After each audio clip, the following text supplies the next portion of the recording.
Episode 5 మనకు zombies పరిగెత్తుకుంటూ వస్తున్నది చూపిస్తారు. వాష్రూమ్లో ఉన్న వాళ్ళు బయటికి వస్తారు బాణాలు వేసుకుంటూ, వాళ్ళ తమ్ముడిని వెతుక్కుంటూ. కానీ అతను అక్కడ ఉండడు. ల్యాబ్లో ఉన్న స్టూడెంట్స్లో క్లాస్ ప్రెసిడెంట్ ఉంటుంది ఒక అమ్మాయి. ఆ అమ్మాయి అంటుందన్నమాట, కొన్ని దేశాల్లో పిల్లల కన్నా పెద్దవాళ్ళు చనిపోతే చాలా బాధపడతారు. అలాగే కొన్ని దేశాల్లో పిల్లలు చనిపోయినప్పుడు. కానీ మన దేశంలో ఏమవుతుంది అని క్లాస్ ప్రెసిడెంట్ అంటుంది. అంటే నీ ఉద్దేశం అని ఫ్రెండ్ అడుగుతాడు.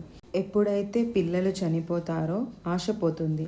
అదే పెద్దవాళ్ళు చనిపోతే అర్థం చేసుకునే జ్ఞానం ఉన్న వాళ్ళు పోయినట్టే అని ఇంకో ఫ్రెండ్ అంటాడు. ఆశ అలాగే అర్థం చేసుకునే జ్ఞానమా, ఈ రెండిటిలో ఏది ఎక్కువ అని అంటాడు. ఆ హెలికాప్టర్లు నిన్న నుంచి తిరుగుతూ ఉన్నాయి. కాపాడాలి అనుకుంటే ఎప్పుడో కాపాడేవాళ్ళు. కానీ వాళ్ళు మనల్ని కాపాడడానికి వచ్చినా మనం బయటికి పోలేముగా. ఫస్ట్ మనం ఎక్కువ ఇంపార్టెంట్ కాదు, ఎందుకంటే మనం కేవలం స్టూడెంట్సే, ఇంకా ఏం కాదు అని క్లాస్ ప్రెసిడెంట్ అమ్మాయి అంటుంది. పొలిటీషియన్ని తీసుకువెళ్ళటానికి హెలికాప్టర్ వస్తుంది. ఇక వాళ్ళని క్వారంటైన్ సెంటర్లో పెట్టడానికి తీసుకెళ్తారు. ఇక దేశం మొత్తం లాక్డౌన్ చేశాము, స్టాక్స్ పడిపోయాయి అని న్యూస్ చెప్తూ ఉంటారు. ఇవి అన్నీ చూపిస్తారు మనకి. ఇక జనాలు కొట్టుకుంటూ ఉంటారు. గవర్నమెంట్లో ఉన్న పెద్ద పెద్ద వాళ్ళు అందరూ కలిసి మాట్లాడుకుంటూ మీటింగ్లో ఉన్న వాళ్ళ అభిప్రాయాలు చెప్పి నిర్ణయాలు తీసుకుంటూ ఉంటారు. తర్వాత స్కూల్లో ల్యాబ్లో ఉన్న స్టూడెంట్స్ని చూపిస్తారు. షియాక్ వస్తాడు. అందరూ అడుగుతారు, ఫోన్ దొరికిందా, చాంగ్షాన్ ఎక్కడ ఉన్నాడు అని. ఇక ఆంజో బయట చూస్తుంది చాంగ్షాన్ వస్తున్నాడు ఏమో అని, కానీ రాడు. ఇక షుయాక్ని అడుగుతుంది, చాంగ్షాన్ ఎక్కడా అని. అప్పుడు షుయాక్ అంటాడు, మేమిద్దరం స్టాఫ్ రూమ్లో విడిపోయామని. అతను బాగానే ఉంటాడు అని చెప్తాడు. ఐఎమ్ సారీ, నేను తనతోనే ఉండాల్సింది అని అంటాడు. ఇక ఆంజో ఏడుస్తూ ఉంటుంది. మనకి చాంగ్షాన్ని చూపిస్తారు, పరిగెత్తుతూ ఉంటాడు. ఇంకో స్టూడెంట్ కత్తి విసిరినప్పుడు చాంగ్షాన్కి రివర్స్గా తగులుతుంది. తర్వాత లైబ్రరీ వెళ్తారు వాళ్ళు. అక్కడ జాంబీస్ ఉంటాయి ఫుల్గా. ఇంకా లాస్ట్కి లైబ్రరీలో ఉన్న ర్యాక్స్ పైకి ఎక్కి జాంబీస్ని తప్పించుకోవడానికి ట్రై చేస్తూ ఉంటారు. ఇక వాళ్ళు ఇద్దరు కొట్టుకుంటూ ఫోన్ ఇవ్వు అని అంటాడు ఇంకో స్టూడెంట్. నువ్వు ప్రిన్సిపల్ని చంపేశావు, నువ్వు హంతకుడివి అని చాంగ్షాన్ అంటాడు. నీ వల్లే చంపేశా, నువ్వు నన్ను తిట్టావు చేతగాని వాడా అని, అందుకే చంపేశా అని వాడు చెప్తాడు. ఇక వాళ్ళిద్దరూ ర్యాక్స్ పైన నుండి కొట్టుకుంటూ ఉంటారు. కింద ఏమో జాంబీస్ కొరకటానికి ట్రై చేస్తూ ఉంటాయి. ఇక చాంగ్షాన్ దగ్గర ఉన్న ఫోన్తో వాడి కంటిని కొడతాడు. ఇక అతను కింద పడిపోతాడు. జాంబీస్ కొరుకుతుంటాయి. తర్వాత ఫోన్స్ని పగలు కొడుతూ ఒక అమ్మాయిని చూపిస్తారు. తర్వాత చాంగ్షాన్ ర్యాక్స్ సహాయంతో బయటికి వెళ్ళిపోతాడు. వాష్రూమ్లో ఉన్న వాళ్ళు బాణాలు వేసుకుంటూ కొంతమంది స్టూడెంట్స్ వస్తారు వాళ్ళ తమ్ముడిని వెతుక్కుంటూ. ఇక ఒక రూమ్లో వాళ్ళకి ల్యాప్టాప్ కనిపిస్తుంది. హెల్ప్ కోసం సోషల్ మీడియాలో పోస్ట్ చేయాలి అనుకుంటారు. ఆన్ చేస్తారు ల్యాప్టాప్ని. చాంగ్షాన్ ఎమర్జెన్సీ హోల్లో నుంచి ట్రై చేస్తాడు జాంబీస్ని తప్పించుకోవటానికి. ఇక మిలిటరీ పెద్ద ఆఫీసర్ మాట్లాడుతూ, హోషాన్లో ఇంటర్నెట్ కాల్స్ అన్నీ బ్లాక్ చేసేసాం అని అనౌన్స్ చేస్తాడు ప్రెస్ మీట్లో. ఇక చాంగ్షాన్ కాల్ చేస్తే ఎవరికి కనెక్ట్ అవ్వదు. అలాగే బాణాలు వేస్తున్న వాళ్ళు ఇంటర్నెట్ ట్రై చేస్తారు, అప్పుడు ఇంటర్నెట్ రాదు. ఎందుకు అంటే గవర్నమెంట్ బ్లాక్ చేసింది కాబట్టి.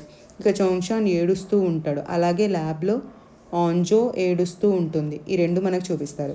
ఇక షుయాక్ తనని ఓదార్చడానికి ట్రై చేస్తాడు. ఆంజో డ్రోన్ ఐడియా ఇస్తుంది. అది తీసుకురావడానికి సైన్స్ ల్యాబ్ వెళ్ళాలి అని మాట్లాడుకుంటూ ఉంటారు. లాస్ట్కి డ్రోన్ కనిపెట్టిన ఒక ఫ్రెండ్ ఆంజో ఇద్దరు కలిసి డ్రోన్ని తీసుకురావటానికి వెళ్తారు. ఇక పోలీస్ వాళ్ళని చూపిస్తారు మనకి. రోడ్స్ మొత్తం తిరుగుతూ ఉంటారు. ఎందుకు అంటే మొత్తం జాంబీస్ ఎక్కడికి వెళ్ళినా అవి తరుముతూ ఉంటాయి. చాంగ్షాన్ వాళ్ళ అమ్మ రెస్టారెంట్ లోపలికి వెళ్తారు లాస్ట్కి. అక్కడ పాపని పెట్టి ఒక అమ్మాయి కట్టుకుంటుంది కదా, అది చూపిస్తారు మనకి. అప్పుడు పోలీస్ ఆ పాపని ఎత్తుకొని, పాప కోసం నీళ్లు కానీ పాలు కానీ ఏదో ఒకటి తీసుకొనిరా, ఫ్రిడ్జ్లో చెక్ చెయ్యి అని ఒక అతనికి చెప్తారు. ఇంకా పాపకి పాలు తాపిస్తారు. ఇక ఆంజో వాళ్ళ ఫ్రెండ్ ఇద్దరు సైన్స్ ల్యాబ్ వెళ్ళి డ్రోన్ కోసం వెతుకుతూ ఉంటారు. చాంగ్షాన్కి అన్నీ గుర్తు వస్తాయి. ఆ హోల్లో ఉంటూ అన్నీ గుర్తు చేసుకొని ఏడుస్తూ ఉంటాడు. కోపంతో హోల్ నుంచి బయటికి వచ్చి జాంబీస్ నుంచి తప్పించుకోవటానికి ట్రై చేస్తూ ఒక రూమ్లోకి వెళ్ళి డోర్ వేసేస్తాడు. ఇక ఆంజో వాళ్ళ ఫ్రెండ్ డ్రోన్ తీసుకొస్తారు. ఇక డ్రోన్ని బయటికి పంపిస్తారు. వీడియో చూస్తూ ఉంటారు అందరూ స్టూడెంట్స్ రూమ్లో కూర్చొని. దేవుడా, అందరూ జాంబీస్ అయిపోయారు అని మాట్లాడుకుంటూ ఉంటారు. ఇక బాణాలు వేస్తూ వస్తారు కదా వాష్రూమ్లో ఉన్న వాళ్ళు బయటికి వెళ్ళిపోతారు. ఆ బాణాలు కొడుతూ వచ్చిన అమ్మాయి వాళ్ళ బ్రదర్ డ్రోన్లో నుంచి చూస్తాడు. వాళ్ళ సిస్టర్ బాణాలు చూసి నా అక్క అని చెప్తాడు వాళ్ళ ఫ్రెండ్స్తో, అదే ల్యాబ్లో ఉన్న వాళ్ళతో. షుయాక్ జంగ్షాన్ని చూసి హ్యాపీగా ఫీల్ అవుతారు. డ్రోన్ని బయటికి తీసుకువెళ్తారు. లాస్ట్కి అక్కడ స్టూడెంట్స్ వాళ్ళ ఫాదర్ కార్ కనిపిస్తుంది. ఏడుస్తూ ఉంటుంది. వాళ్ళ అమ్మ నాన్న జాంబీస్లా మారిపోయి ఉంటారు. ఇక పొలిటీషియన్ వాళ్ళు హెలికాప్టర్ దిగి వాళ్ళని క్వారంటైన్లో పెడతారు. ఇక ఆంజో వాళ్ళ నాన్న పోలీస్ వాళ్ళకి చెప్తాడు, నా కూతురు స్కూల్లో ఉంది అని, కాపాడండి అని. ఇక మళ్ళీ మనకి స్కూల్ని చూపిస్తారు. లైబ్రరీలో చోంగ్షాంగ్ కొట్టింటాడుగా అతన్ని చూపిస్తారు మనకి. వాడు నార్మల్గా లేచి ఉంటాడు. జాంబీస్ కొరికినా కూడా ఇంకా అతను లేచి చోంగ్షాన్ కొట్టినందుకుగా అదే గుర్తు చేసుకుంటూ ఉంటాడు. ప్రొఫెసర్ పేపర్స్ పట్టుకొని మాట్లాడుతూ ఉంటాడు. అది మనకు చూపిస్తారు. మనుషుల యొక్క మైండ్ని వైరస్ చదివితే ఒక కొత్త మనిషి పుడతాడు అని.